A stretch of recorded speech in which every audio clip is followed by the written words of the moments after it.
solo a ti, Señor. Seguirte solo a ti, Señor. Seguirte solo a ti, Señor. Y no mirar atrás.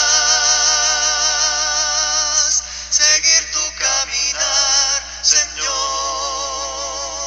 Seguir sin desmayar, Señor. Postrarme ante tu altar, Señor. Y no mirar atrás. Servirte solo a ti, Señor. Servirte solo a ti, Señor. Servirte solo a ti, Señor. Y no mirar atrás. Seguir tu caminar, Señor. Seguir sin desmayar, Señor. Postrarme ante tu altar, Señor. Y no mirar atrás. Amarte solo a ti, Señor. Amarte solo a ti, Señor. Amarte solo a ti, Señor. Y no mirar atrás. Seguir tu caminar, Señor. Seguir sin desmayar, Señor. Postrarme ante tu altar, Señor. Y no mirar atrás.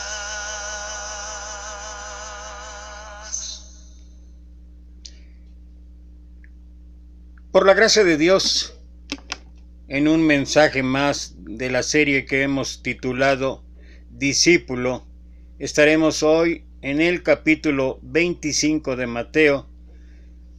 Voy a leer a partir del versículo 1, el título del mensaje el día de hoy es El discípulo y la parábola de las 10 vírgenes.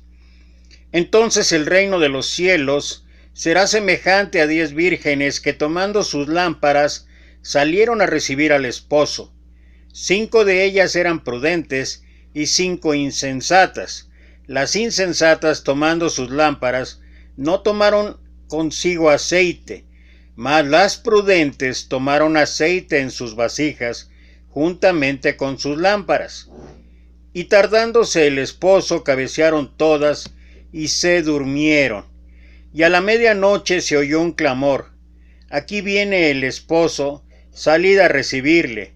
Entonces todas aquellas vírgenes se levantaron y arreglaron sus lámparas. Y las insensatas dijeron a las prudentes: dadnos de vuestro aceite, porque nuestras lámparas se apagan. Mas las prudentes respondieron diciendo: para que no nos falte a nosotras y a vosotras, id más bien a los que venden y comprad para vosotras mismas. Pero mientras ellas iban a comprar, vino el esposo, y las que estaban preparadas entraron con él a las bodas, y se cerró la puerta. Después vinieron también las otras vírgenes diciendo: Señor, Señor, ábrenos. Mas él respondiendo dijo: de cierto os digo que no os conozco. Velad, pues, porque no sabéis el día ni la hora en que el Hijo del Hombre ha de venir. Y bueno, igual que todas las enseñanzas del Maestro, esta parábola ofrece enseñanzas o principios verdaderamente importantes para cada uno de nosotros, para nuestra vida. Y creo que es algo que nos puede ayudar a entender un poquito la parábola y todo lo que nuestro Señor nos enseña. Es un poquito ver el contexto en cuanto a lo que significaban las costumbres o tradiciones allá en el pueblo de Israel en cuanto a las bodas. Número 1. Primero, ¿cuáles eran los preparativos para la boda? Lo primero era la elección de la novia y negociación del precio. Los matrimonios eran arreglados por los padres, específicamente por el padre del novio, y se consideraban como como la unión de dos familias. En la historia de Abraham e Isaac, el que fue a buscar a una novia para Isaac fue un criado de Abraham, el más viejo de su casa, quien gobernaba todo lo que él tenía. Génesis capítulo 24, versículo 2. Los padres del novio visitaban a las familias de la novia para fijar el mojar, es decir, el precio a ser pagado por la novia. El costo mínimo era 200 denarios por una joven virgen y 100 por una viuda. Este precio podía pagarse en efectivo, en servicio o en ganado. Qué interesante, de verdad qué interesante las costumbres, qué interesante la manera y la forma en que se realizaba todo esto. Número 2, el compromiso o los esponsales. Los esponsales consistían en una ceremonia pública en la que se anunciaba la alianza o se firmaba el contrato matrimonial, se intercambiaban regalos o anillos y ambas familias comían juntas. A partir de este momento se consideraba a los novios como casados, aunque no se fueran a vivir juntos todavía, pues cada uno regresaba a su casa para prepararse para la boda. Este tiempo de preparación podía extenderse hasta un año. El novio preparaba la casa donde viviría la pareja y la novia se preparaba para las responsabilidades de tomar una familia. La novia no sabía cuándo se realizaría la boda. El padre del novio era quien determinaba cuándo todo estaba listo. Y finalmente llegaba el día de la boda. El día de la boda la novia se bañaba, se vestía de blanco y se adornaba con joyas y preciosos bordados. El novio, por su parte, se ponía una corona en su cabeza y salía con sus amigos de su casa a encontrarse con la novia en un trayecto amenizado con música y danzas. La boda se realizaba en la casa del padre del novio. Joacim Jeremías describe la típica boda judía así: a última hora de la tarde, los invitados se entretenían en la casa de la novia. Después de horas de esperar al novio, cuya llegada era repetidamente anunciada por mensajeros, llegaba finalmente media hora antes de la medianoche para encontrarse con la novia. Iba acompañada de sus amigos, iluminado por las llamas de las candelas. Era recibido por los invitados que habían venido a encontrarse con él. La comitiva de la boda se desplazaba entonces de nuevo en medio de muchas luminarias en una procesión festiva hasta la casa del padre del novio, donde tenía lugar la ceremonia del matrimonio y el agasajo. Y bueno, como mencioné antes de hacer la lectura, este es un poquito para entender las costumbres y las tradiciones y todo la información que giraba en torno a lo que se realizaba, a cómo se realizaban las bodas allá en el pueblo de Israel, allá las costumbres que se tenían allí en Jerusalén. Y bueno, todo esto es un marco para la enseñanza que desplegó ahí nuestro Señor allí en Mateo capítulo 25, 1 al 13, que ya leímos. Y bueno, ahora vale la pena analizar y reflexionar en sí ya directamente el pasaje, hacer un poquito de análisis y reflexión en cuanto a los principios que pueden ser útiles para nosotros, porque finalmente lo que tratamos es eso, que es primero la enseñanza original a quienes fue dada y después cuáles son los principios que nos alcanzan a nosotros. Los capítulos 24 y 25 de Mateo tratan con la escatología, o el fin de los tiempos, y la parusia, o el retorno de Cristo. El capítulo 24 concluye con la parábola del siervo fiel y del infiel, ahí en el capítulo 23, versículo 45 al 51, que es la primera de 4 parábolas que abordan el tema del reino venidero. En esa parábola, el siervo infiel asume que su amo se va a retrasar indefinidamente y por lo tanto actúa infielmente. Sin embargo, el amo llega de forma inesperada y castiga duramente, poniéndolo en el lugar donde hay lloro y crujir de dientes. Es lo que habla capítulo 24, versículo 51. Las otras tres parábolas son la parábola de las 10 vírgenes, que es la que nos ocupa el día de hoy, enfatizando la importancia de estar preparados para el regreso de Cristo.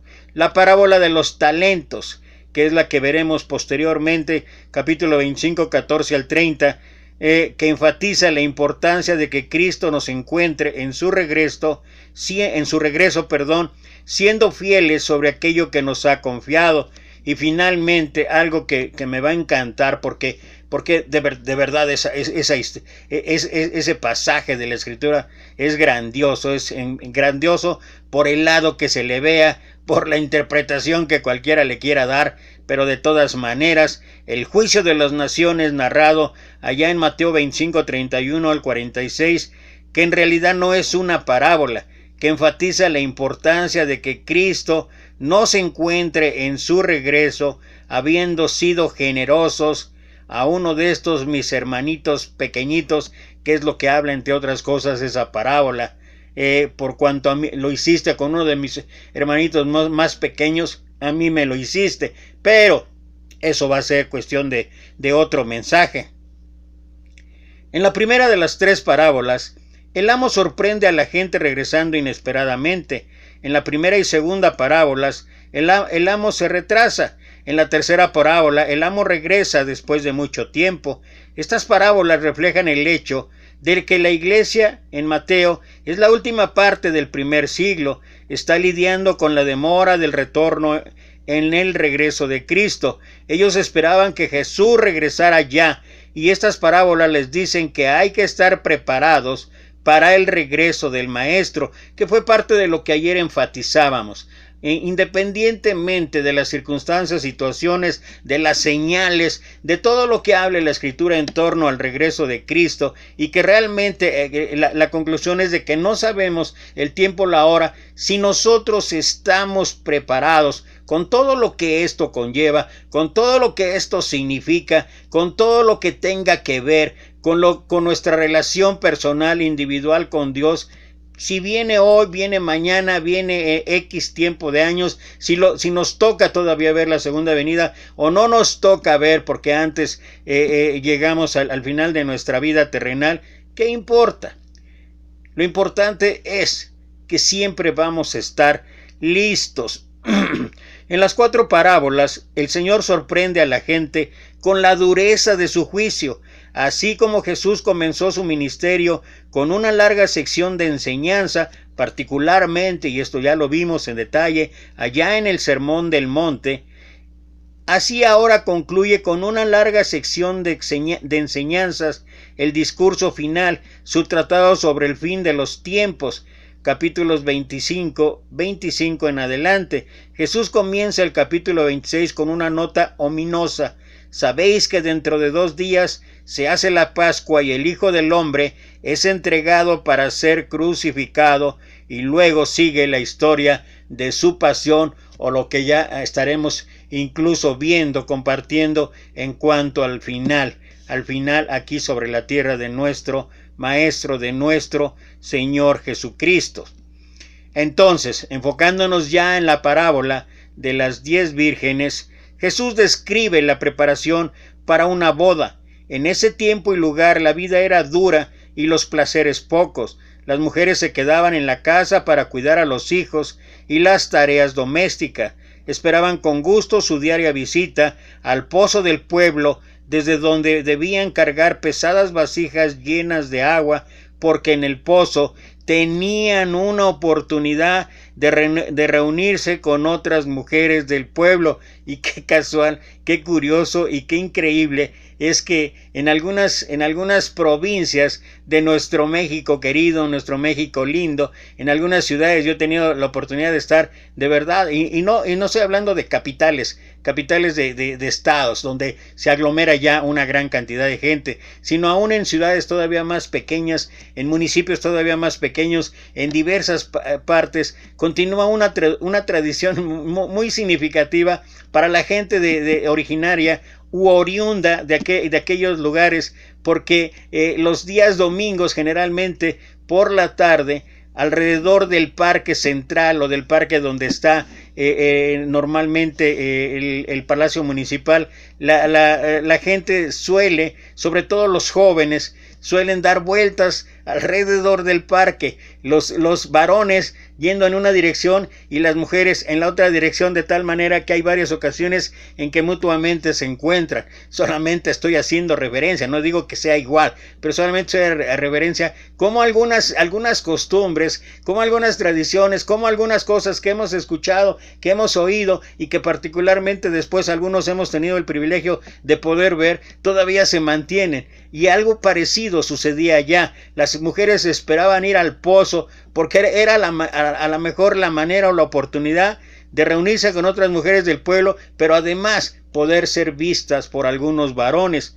Pero ocasionalmente el tedio de sus vidas se rompía por los grandes eventos de la vida del pueblo, como bodas, nacimientos, ritos de paso a la adultez e incluso los funerales. De estos, las bodas significaban la más grande celebración. En una boda, la pareja se quedaba en casa, donde se convertían en el centro de la vida del pueblo por días. Después de la ceremonia de la boda, había un gran banquete con danza y juego que podía durar por varios días. Para la pareja era la semana más feliz de su vida. También era una semana feliz para sus amigos. Era un evento que nadie se podía o nadie se debía perder. Jesús nos habla de 10 vírgenes paternois. 10 vírgenes doncellas, 5 prudentes y 5 insensatas. Estas vírgenes prudentes e insensatas corresponden a los constructores prudentes e insensatos de los que habla nuestro maestro en la enseñanza allá en Mateo capítulo 7 versículo 24 al 27, donde habla y dice: el hombre prudente, ¿quién es? Aquel, etcétera, etcétera. Es ahí la enseñanza. En esa historia, el hombre prudente construyó sobre la roca, pero el insensato lo hizo sobre la arena. La casa construida sobre la roca soportó bien la tormenta, pero la que fue construida sobre la arena se derrumbó y su caída fue grande. Jesús dice que el hombre sabio o prudente es el que oye estas palabras y las hace. Hay que notar que tanto las vírgenes prudentes e insensatas se durmieron. Primero, los dos grupos se durmieron, así que haberse dormido no es la característica que las distingue. Además, hay que notar que tanto las vírgenes prudentes como las insensatas son elegibles para la festividad. Esa es la oportunidad, en una manera, en un modo, esa es la oportunidad que tiene absolutamente todo ser humano. Esta parábola es una advertencia para los cristianos que no están preparados para el regreso de Cristo. No está dirigido principalmente para los que están fuera de la iglesia. Y este es un punto importante. Este es un punto que hay que remarcar, hay que recalcar. Porque aquellos que ya iniciamos, esto es como lo que la lección que vimos en cuanto a lo que el maestro nos enseñó de las puertas, la puerta ancha y la puerta angosta.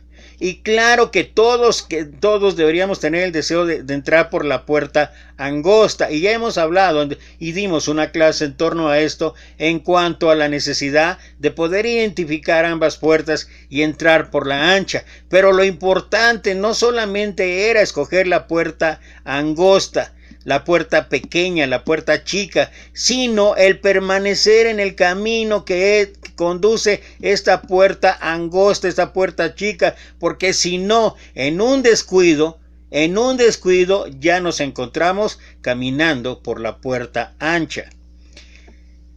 Las vírgenes prudentes son diferentes de las insensatas solamente en una cosa: tienen la precaución de tomar aceite para rellenar sus lámparas. Las vírgenes prudentes durmieron, pero primero se prepararon completamente para la llegada del esposo. Tenían sus lámparas de aceite, así que estaban listas para recibir al esposo sin importar cuándo llegara.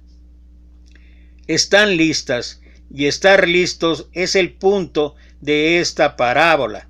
Tiene sentido que debían estar preparadas, porque la llegada del esposo sería la señal para el comienzo de una gran y gozosa festividad. Algo que estas mujeres esperaban sería uno de los acontecimientos más grandes de sus jóvenes vidas.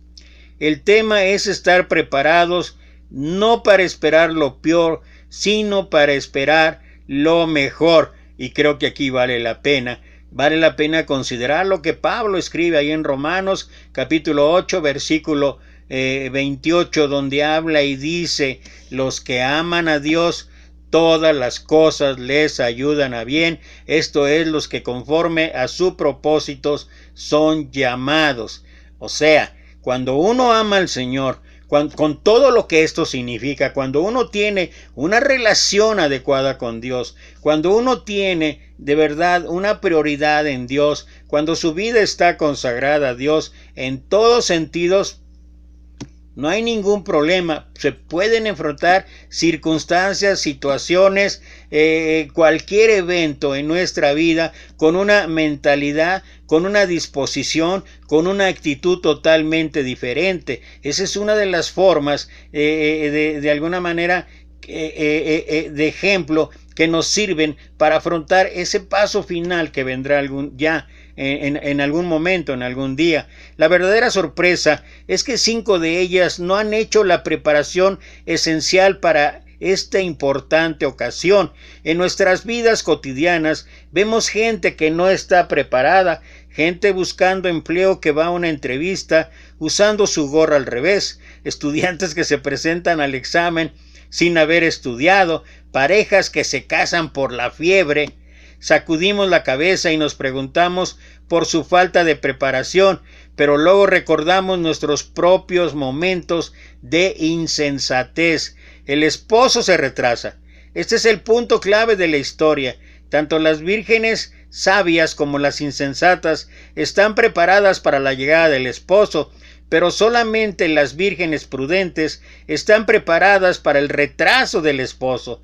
Como ya lo dijimos arriba, Mateo, que está escribiendo este evangelio medio siglo después de la resurrección, está luchando con el asunto del retraso del regreso de Cristo. En esta serie de parábolas, él alienta a la iglesia a mantenerse en vela, incluso si están cansados de mantenerse en un estado de alerta continuo. Y pues esto es algo que nos alcanza hoy en día, porque una de las cuestiones dentro de las varias luchas que tenemos todos aquellos que queremos seguir a nuestro Maestro, a nuestro Señor Jesucristo, está el que no somos muy pacientes, el que nos desesperamos con mucha facilidad, el que no sabemos realmente lo que significa esperar en el Señor. Y en cada circunstancia, en cada situación de nuestra vida es palpable esta cuestión, es fácilmente de identificar. A veces no tenemos trabajo y queremos, oramos intensamente y queremos que ya Dios nos dé el trabajo. Incluso la cultura en general, y esto es una cultura del mundo, independientemente de que nosotros estudiamos la Biblia y todo, caemos también en ese rango. ¿Por qué? Porque voltea a ver. Hoy las cosas las queremos rápido. Hoy las cosas las queremos de inmediato. ¿Cuántos de nosotros ahorita mismo estamos luchando o estamos con la perspectiva de que ya se acabe? Y la súplica, el clamor en muchos que nos decimos cristianos es: Señor, ya quita esta pandemia. Los tiempos y las sazones solo le pertenecen a Dios. Y Él sabe el tiempo exacto. Él sabe el tiempo perfecto cuando todo esto tenga que terminar o cuando todo esto llegue a su fin. Y ni siquiera podemos imaginar o sabemos cómo será la nueva normalidad. estamos tan acostumbrados a un ritmo, estamos tan acostumbrados a una dinámica de vida que se nos hace imposible pensar en que no podamos volver a hacer lo mismo. Y sabes que en muchos sentidos, en muchas circunstancias, quizá lo que deberíamos de pensar es que los tiempos van a cambiar, pero no para hacer lo mismo. Algunos de verdad, y aquellos que decimos cristianos, y aquellos que decimos que somos de la iglesia verdadera, y aquellos que deberíamos tener un compromiso mayor con nuestro Señor, a veces caemos en actitudes y costumbres religiosas igual que muchos otros grupos. ¿Por qué? Porque nos hemos convertido en cristianos de domingo. Es por mencionar un ejemplo solamente, y no es que sea puntilloso ni que quiera volver a mencionar ese asunto, pero esa es la realidad que a veces nada más con cumplir el día domingo ya es suficiente para que nuestra vida se manifieste tal como quiere Dios. Y sabes que esto no es así. La vida a Dios es una vida consagrada de todos los días. Y creo que esta es una de las cosas, por eso tanto clamor de que nos quitaron los edificios y que todo lo demás. ¿Por qué? Porque es una zona de confort, es una zona de comodidad. Nadie nos enseñó, y la Escritura no nos enseña, y la labor que hizo el Maestro, siempre pienso en Mateo capítulo 9, versículo 35 en adelante, donde habla y dice, recorría Jesús todas las ciudades, aldeas, en las sinagogas, aquí, allá, y caminando. Eso ¿sabes qué?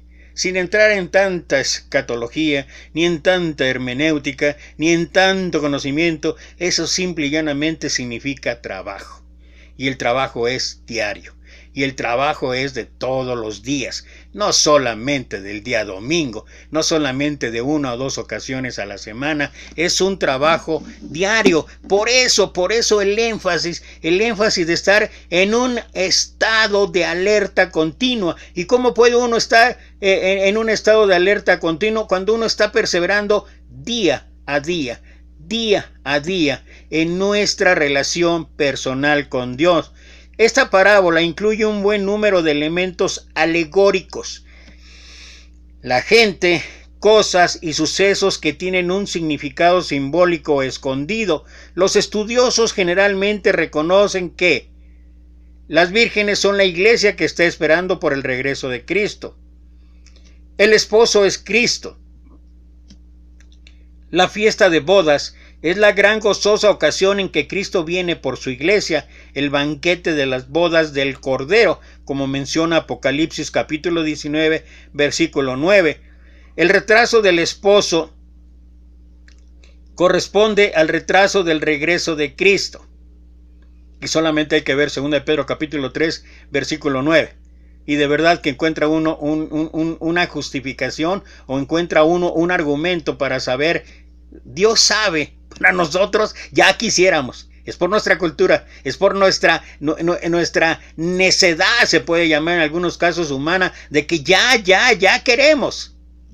Y está bien que lo anheles. Pero ¿sabes cuál es la mejor la mejor manera de anhelar el regreso de Cristo? Que nuestra vida, que tu vida, que mi vida, que nuestra vida esté consagrada a Dios. Esa es la mejor manera de anhelar que Cristo ya venga. La llegada del esposo a la medianoche es el regreso de Cristo mismo. Cerrar la puerta es el juicio final. ¿Y cuántos eventos han ocurrido a lo largo de la historia de la humanidad? ¿Cuántos eventos que hemos visto ahí en la Escritura? El más recordado, el más presente que tenemos todos en mente es cuando finalmente empezó a llover y no Moisés, no su familia, Dios cerró la puerta ahí en el arca. ¿Y qué pasó con todos? Conoces la historia. Sin embargo, los eruditos no están de acuerdo en cuanto al significado del aceite, y eso merece nuestra atención. Si el núcleo de esta historia es que debemos estar preparados con aceite para el regreso de Cristo, entonces, ¿qué es el aceite? ¿O con qué podemos identificar o con qué podemos entender específicamente eso? Lo del aceite. Lutero decía que es la fe, otros lo han identificado con la piedad. las buenas obras o una relación personal con el Señor o un sinnúmero de otras posibilidades. Tal vez la mejor aproximación para captar el significado del aceite es examinar el contexto, tanto el más cercano en esta serie de 4 parábolas como el contexto más amplio del Evangelio de Mateo, que finalmente es el Evangelio escrito por Mateo lo que estamos analizando. En la parábola del siervo infiel y del infiel, allá en capítulo 24, el siervo fiel es al que se le encuentra trabajando cuando el Señor regresa. Estar preparado o tener aceite significaría entonces trabajar fielmente para el Señor. En la parábola de los talentos, en capítulo 25, versículos 14 al 30, el siervo fiel usa sabiamente los recursos que se confían a sus cuidados. Estar preparado entonces o tener aceite significaría practicar la buena mayordomía, buenas prácticas ecológicas, cuidadosa administración de nuestro tiempo y dinero, generosidad para quien está en necesidad, proclamación de la palabra y las posibilidades que se pueda seguir y seguir. En el juicio de las naciones, allá en Mateo 25, 31 al 46, el Hijo del Hombre recompensa a quienes han alimentado a los hambrientos, han dado de beber a los sedientos, han recibido a los extranjeros, han vestido a los desnudos, han cuidado a los enfermos y han visitado a los prisioneros, que corresponde muy bien con lo que Jesús ha identificado en este Evangelio como el más grande mandamiento: amar a Dios y al prójimo, que ese es el primero, pero estar preparados o tener aceite significa ama a tu prójimo como a ti mismo, o significa también generosidad para quienes tienen necesidad. En el contexto más amplio de todo el Evangelio, el Sermón del Monte, allá en los capítulos 5 al 7, hace una gran revelación en las expectativas de Cristo. Estar preparados o tener aceite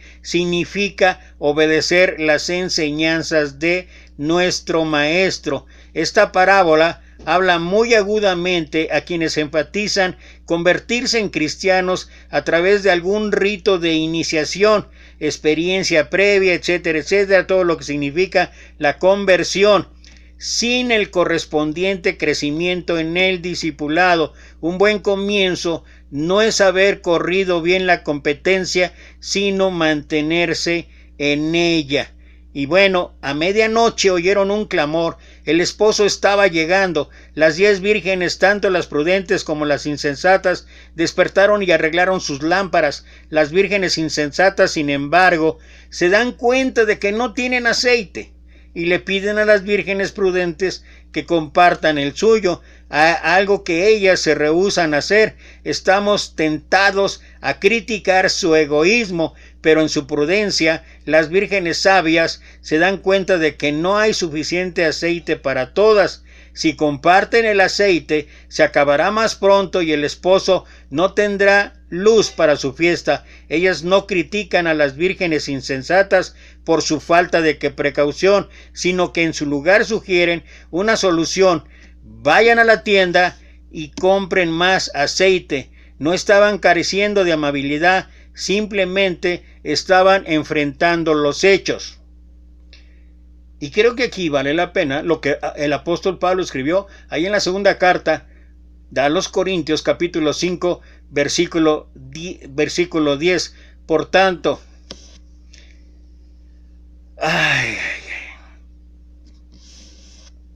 cuando venga el juicio, dice ahí que cada uno es necesario que todos comparezcamos ante el tribunal de Cristo, para que cada uno reciba conforme a lo que hizo mientras estaba en el cuerpo, sea bueno o sea malo. Cada uno. Y creo que esa es la respuesta a esta parte que acabo de reflexionar en cuanto a la actitud de las prudentes. No es que fueran egoístas Y hoy en día, uno tiene la responsabilidad, uno tiene el compromiso, si uno ha aceptado seguir a Jesucristo y uno comparte estas buenas con los demás, no es nuestra responsabilidad el que los demás no escuchen. Es nuestro trabajo seguir haciéndolo, pero el que cada uno tome su decisión es una decisión personal, es una decisión individual. Y es una decisión que nos alcanza incluso ya cuando estamos dentro de lo que significa ser discípulos de Cristo. Habrá quienes de momento vean vacío su vasija de aceite en todas y cada una de las situaciones que ya mencionamos. Pero solamente lo que nos corresponde es saber que finalmente cada uno va a entregar cuentas de lo que hizo mientras estaba en el cuerpo, sea bueno o sea malo. Mientras las vírgenes insensatas buscan aceite, el esposo llega y las que estaban apercibidas entraron con él a las bodas y se cerró la puerta. Después, las vírgenes insensatas regresan. Jesús nos dice si han encontrado aceite o no. En realidad no importa si tienen aceite o no. No lo tenían cuando el esposo llegó. Ahora es muy tarde. Dijeron, Señor, Señor, ábrenos. Pero el esposo responde, de cierto os digo que no os conozco. Es sumamente devastador ser rechazado por el esposo porque su palabra es final. El rechazo se hace todavía peor por la reputación del esposo de amor y generosidad. Hubiera sido tan fácil complacerlo, ¿por qué no lo hicieron?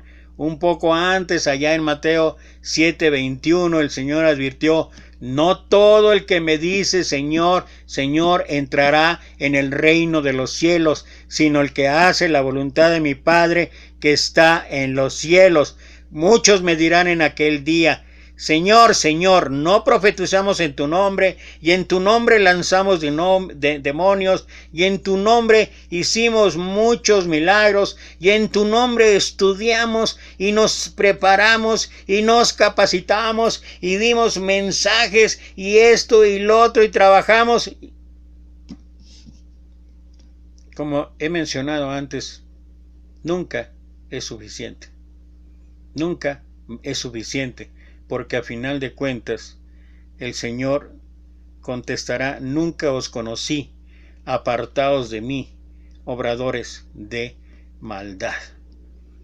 Una vida, un conocimiento traducido en actos, en obras, en hechos. Por eso lo que sigue de Mateo 7:21 al 23, donde habla de esto, nunca os conocí, empieza precisamente con la historia del hombre prudente y el hombre insensato, al que oye y hace. Y creo que, bueno, aquí voy a hablar de mí. Yo creo que a veces hablo mucho y tal vez no estoy haciendo lo suficiente. Pero esto es algo para todos. No es solamente hablar, no es solamente enseñar, no es solamente compartir para quienes tengan este compromiso, esta responsabilidad o esta función. Es hacer que se traduzca en frutos a través de tu familia. No tienes que ir lejos, no pienses en la iglesia primero, piensa en tu familia. ¿Cómo puede ser que haya gente que esté hablando de cátedras de matrimonio, de cátedras de advertencias contra el divorcio y están divorciados? ¿Cómo puede ser posible que den cátedras acerca de lo que debe significar la familia y sus familias y sus hijos ni siquiera son conversos? Y no estoy diciendo que todos podamos tener. La cuestión es de que a veces, a lo que me estoy refiriendo es que hablamos y hablamos y hablamos y decimos y decimos y decimos y luego nos damos cuenta que nuestros actos, nuestros hechos son diferentes. Y claro que en el caso de la familia de padres e hijos, claro que ellos tienen una responsabilidad y sobre todo ya cuando están en edad adulta, pero hubo un comienzo. Y cualquiera que sea el caso, siempre hay tiempo de recomenzar o siempre hay tiempo de reenseñar. Y muchos de nosotros nos justificamos. Y yo la verdad es lo que pienso. ¿Cómo puedo hablar? Si yo mismo, en la traducción, ahora estoy hablando solamente de la familia, pero si trasladas esto a la iglesia, y sin que necesariamente, porque ya sé que esto es un tema que a muchos no les gusta, que no haya ancianos, que no haya diáconos, bueno, pero entre las atributos o cualidades que debería desarrollar los ancianos y los diáconos son el que gobierna bien su casa, porque si no gobierna bien su casa, ¿cómo puede gobernar la iglesia del Señor? Pero eso no solamente es para los ancianos, porque de veras siempre tenemos el argumento, la justificación, y mira, es que hermano, usted no está viendo el contexto, usted no está viendo a lo que se refiere a la Escritura. Mira, cualquiera persona que esté actuando como responsable en una congregación tiene todos los compromisos y tiene todas las responsabilidades como si fuera un anciano. Y todos los atributos y cualidades son los que tiene que desarrollar. Y a veces es tan fácil zafarse de eso. Pero esto es evidente, esto es de lo mismo. Por eso el Señor dice, el que oye y hace. O sea, no solamente falta con oír y traducirlo en palabras, falta vivirlo. Jesús hace claro que tiene expectativas sobre nuestra conducta, normas que debemos tomar seriamente, obediencia a lo que debemos aspirar. En nuestras parábolas también en nuestra parábola también dejamos claro que hay tiempo para el arrepentimiento y tiempo cuando el arrepentimiento va a llegar demasiado tarde. Cuando el esposo llega, es muy tarde para pedir prestado aceite, demasiado tarde para depender de nuestro prójimo, demasiado tarde para pedir por oración, demasiado tarde para prepararse. Cuando la puerta se cierre, es demasiado tarde para suplicar por misericordia. No importa cuánto lloremos y supliquemos y crujamos los dientes, la puerta permanecerá cerrada. El núcleo de esta historia es que debemos estar preparados todo el tiempo para el regreso del Señor, porque su llegada será en una hora totalmente inesperada. Una vez que Cristo haya llegado, ya no habrá oportunidad para prepararse. Quienes están listos serán incluidos y quienes no lo están serán excluidos. El regreso de Cristo no es una predicación popular dentro de las principales iglesias de hoy en día,